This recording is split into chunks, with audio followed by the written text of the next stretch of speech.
Naci dimanapun kalian berada, kembali lagi di channel YouTube Ayo Cerdas Indonesia bersama Kak Imai kali ini. Yeay, kita kembali bertemu lagi adik-adik. Nah, di video kali ini Kak Imai akan membahas materi tentang bahasa Inggris lagi dengan judul ada banyak kata harus dalam bahasa Inggris. Sebelum Kak Imai masuk ke materinya, tak bosan Kak Imai selalu mengingatkan adik-adik untuk jangan lupa like, komen di kolom komentar, share sebanyak-banyaknya, dan ini yang paling terpenting, subscribe channel YouTube Ayo Cerdas Indonesia agar kakak-kakak Ayo Cerdas Indonesia lebih semangat lagi dalam membuat video-video YouTube untuk kalian. Nah, kalau sudah subscribe, jangan lupa untuk tekan tombol loncengnya agar adik-adik tidak tertinggal video-video terbaru dari channel YouTube Ayo Cerdas Indonesia. Oke, kali ini Kak Imai akan membahas tentang ada banyak kata harus dalam bahasa Inggris. Contohnya adalah must, have to, kemudian should, kemudian ada supposed to, ada need, dan ada gotta. Nah, ada 6 kata harus dalam bahasa Inggris.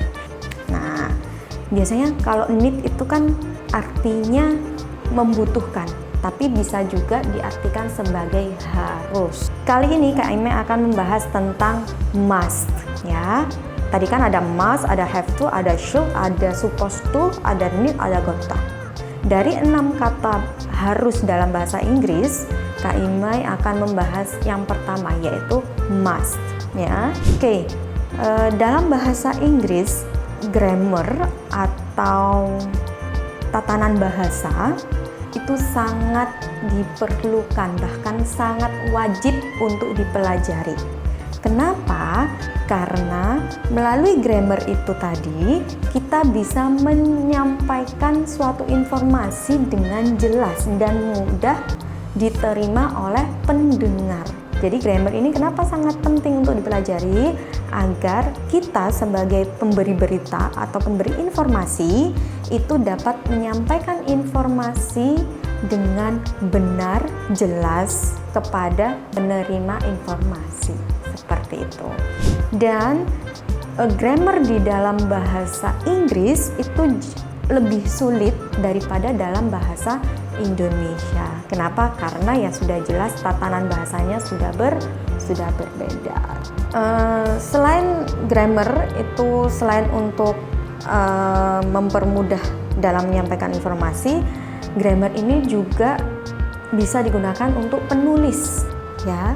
Jika tatanan bahasanya penulis itu tidak baik atau kurang baik dalam memahami tatanan bahasa atau grammar, baik itu di bahasa Indonesia atau di bahasa Inggris, maka informasi yang disampaikan oleh penulis itu tidak akan sampai ke pembacanya dengan baik. Oke, Kak Imai di sini akan membahas tentang must, yang dimana artinya sama, harus. Must itu digunakan untuk menyatakan suatu pernyataan atau suatu tindakan yang dimana bersifat logis dan benar adanya. Oke, Kak Imai ulangi. Must itu digunakan untuk menunjukkan atau menjelaskan suatu pernyataan atau kegiatan yang dimana bersifat logis dan apa adanya. Contoh seperti ini. It must be nice taking the holiday to the beach. Ya. It must be nice taking the holiday to the beach. Pasti sangat menyenangkan jika liburan ke pantai. Kemudian contoh yang kedua ada you must get married before 25 years old.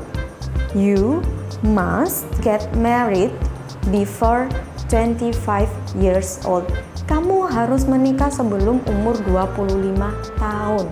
Nah, must di sini mengharuskan, ya. You must get married before 25 years old. Kamu harus menikah sebelum umur 25 tahun. Kemudian contoh yang ketiga ada I must go home early. I must go home early. saya harus pulang secepatnya. I must go home early. Saya harus pulang secepatnya. Tadi must dalam kalimat positif. Nah, sekarang Kak Ime akan membahas must dalam kalimat negatif. Must di kalimat negatif itu artinya harus tidak. Jadi seperti larangan, ya. Must not, harus tidak, atau mustn't, ya. Must not atau disingkat mustn't. Nah, itu artinya adalah harus tidak. Berbeda dengan have to. Kalau have to itu di kalimat negatif, don't have to, ya, itu artinya tidak harus juga, tapi lebih ke bukan larangan. Jadi kamu mau datang, misalnya you don't have to come, misal ya, kamu boleh tidak datang, seperti itu. Jadi ada dua kemungkinan, kamu mau datang boleh, kamu tidak datang juga boleh. Tapi kalau must not itu sudah wajib atau sudah harus tidak datang, atau suatu larangan agar tidak datang. Contoh kalimatnya seperti ini. You must not eat my apple. You must not eat my apple. Kamu dilarang makan apelku. Atau contoh lagi. You must not come. Yang dimana sama halnya seperti kamu dilarang untuk datang. Nah, sedangkan kalau have to, contoh kalimatnya adalah seperti ini. Yang tadi sudah Kak Ime kasih contoh, you don't have to come. Kamu tidak harus datang, tapi kalau mau datang boleh, gitu. Jadi bukan suatu paksaan untuk tidak datang. Tapi kalau must itu suatu paksaan atau suatu larangan yang benar-benar tidak boleh datang, gitu. Oke, materi kali ini, di video kali ini kita sudah selesai.